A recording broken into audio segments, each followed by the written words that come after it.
Hey guys, Zane here with another one-take review, and today I wanted to talk about the new Anteloper album, Pink Dolphins. Pink Dolphins is the latest full-length studio album from avant-garde jazz group slash project slash whatever you want to call it, Anteloper. Although they aren't the massive name in the general music industry that some of their other fellow peers in the ongoing jazz revival, like Kamasi Washington or the Sons of Kemet, are, Anteloper have understandably built themselves up a decent-sized cult following as they take a sound that has been around longer than most people watching this have been breathing, but at the same time, breathe new life into it. Now, as far as the actual jazz aspect of the album goes, Pink Dolphins is brilliantly performed and pretty much flawlessly executed overall. Like the best and most legendary of experimental jazz, Anteloper's performances on Pink Dolphins often rely on in the moment waves of emotion that really determine where the piece at hand goes, rather than a predictable and predetermined movement of the song. Call me biased, but emotion-based progression in jazz is ultimately one of the best aspects about certain subgenres of jazz music, and some of the most emotionally effective as well. Jamie Branch is a fantastic trumpeter, while Jason Nasri is a great drummer as well, with many songs relying on his destructive and chaotic but still extremely rhythmic drum grooves.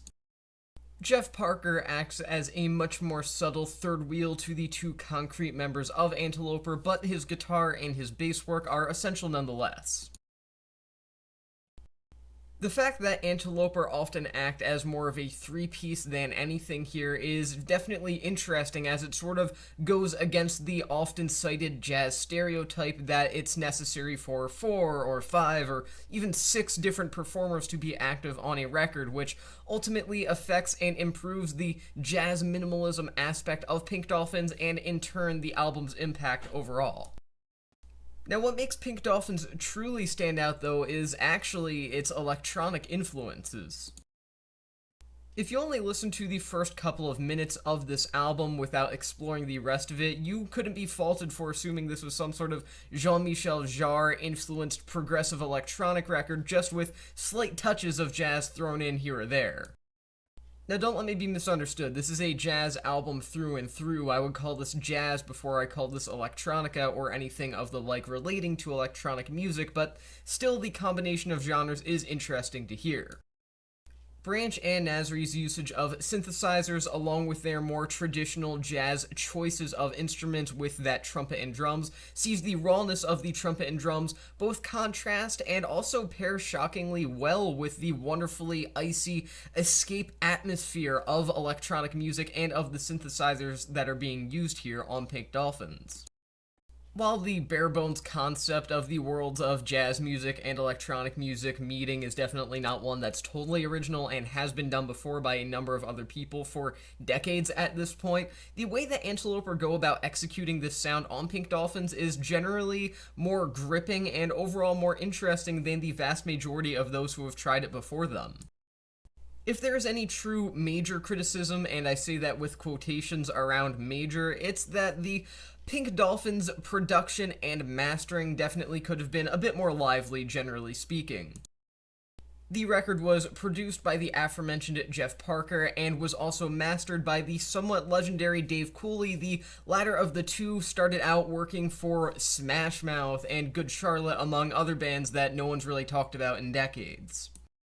Nowadays, Cooley spends his time working on albums and releases from the likes of Tame Impala, Deaf Heaven, and obviously Anteloper, which is one of the greatest examples of career growth in the music industry that I've ever really seen. The man went from all-star and Lifestyles of the Rich and the Famous to neo-psychedelia and avant-garde electronic jazz. That's evolution there. I digress. Although there is a deep sense of artist-to-listener connection that is created by the cold, icy, and airtight vacuum that is created as the atmosphere on Pink Dolphins, the missed potential for something a little more audibly animated is really the only misstep taken on this record. Nonetheless, Pink Dolphins remains as a nice meeting point between electronic music and jazz, even without the, again, just more alive production style that I just described. So overall, Pink Dolphins is a beautiful, beautiful album in its own weird way.